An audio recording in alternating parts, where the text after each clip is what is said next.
महाभारत के युद्ध में चारों ओर भीषण रण छिड़ा हुआ था। एक समय ऐसा आया जब अर्जुन युद्ध भूमि से दूर चले गए। उनकी अनुपस्थिति का लाभ उठाते हुए आचार्य द्रोण ने पांडवों को परास्त करने के उद्देश्य से चक्रव्यूह की रचना की।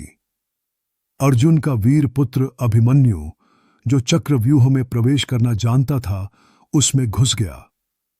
उसने अपनी अपूर्व वीरता से चक्रव्यूह के 6 चरण तोड़ दिए, किंतु 7वें चरण पर पहुंचते ही दुर्योधन, जयद्रथ और अन्य महारथियों ने मिलकर उसे चारों ओर से घेर लिया।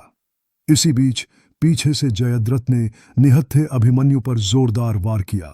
वह प्रहार इतना भयंकर था कि अभिमन्यु वहीं वीर गति को प्राप्त हो गया। अभिमन्यु की मृत्यु का समाचार अर्जुन तक पहुंचा। यह सुनते ही अर्जुन का क्रोध असहनीय हो उठा। उसने प्रतिज्ञा ली कि यदि अगले दिन सूर्यास्त से पहले वह जयद्रथ का वध न कर पाया तो वह जलती अग्नि में प्रवेश करके अपने प्राण दे देगा। जयद्रथ भयभीत होकर दुर्योधन के पास पहुंचा और प्रतिज्ञा की बात बताई। दुर्योधन ने उसे आश्वस्त किया, डरो मत मित्र, मैं और पूरी कौरव सेना तुम्हारी रक्षा करेंगे। अर्जुन कल तुम्हारे पास नहीं पहुंच पाएगा।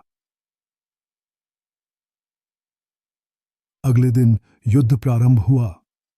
अर्जुन निरंतर जयद्रथ को ढूंढते रहे, लेकिन वह कहीं दिखाई न पड़ा। समय तेजी से बीत रहा था। अर्जुन की चिंता बढ़ रही थी। तभी श्री कृष्ण ने कहा, पार्थ, कौरवों ने उसे सुरक्षा कवच में छिपा रखा है। शीघ्रता से शत्रुओं का संहार करते हुए आगे बढ़ो। अर्जुन और भी जोश से लड़े, किंतु सूर्यास्त का समय नजदीक था। तभी श्री कृष्ण ने अपनी माया से सूर्य को बादलों में ढक दिया, जिससे संध्या होने का आभास हुआ। यह देख कौरव दल प्रसन्न हो उठा। अहंकार से भरा जयद्रथ आगे आकर अर्जुन का उपहास करने लगा। श्री कृष्ण ने तुरंत कहा, देखो पार्थ, शत्रु सामने है और अभी सूर्यास्त नहीं हुआ है। इतना कहकर उन्होंने अपनी माया हटा दी। सूर्य फिर प्रकट हो गया। जयद्रथ घबराकर भागने लगा, लेकिन अर्जुन ने गांडीव संभाल लिया।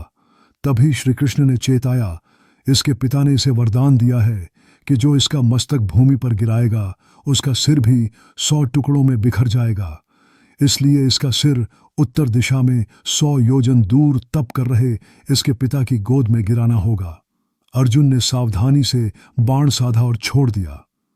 बाण ने जयद्रथ का सिर धड़ से अलग किया और वह सीधा उसके पिता की गोद में जा गिरा।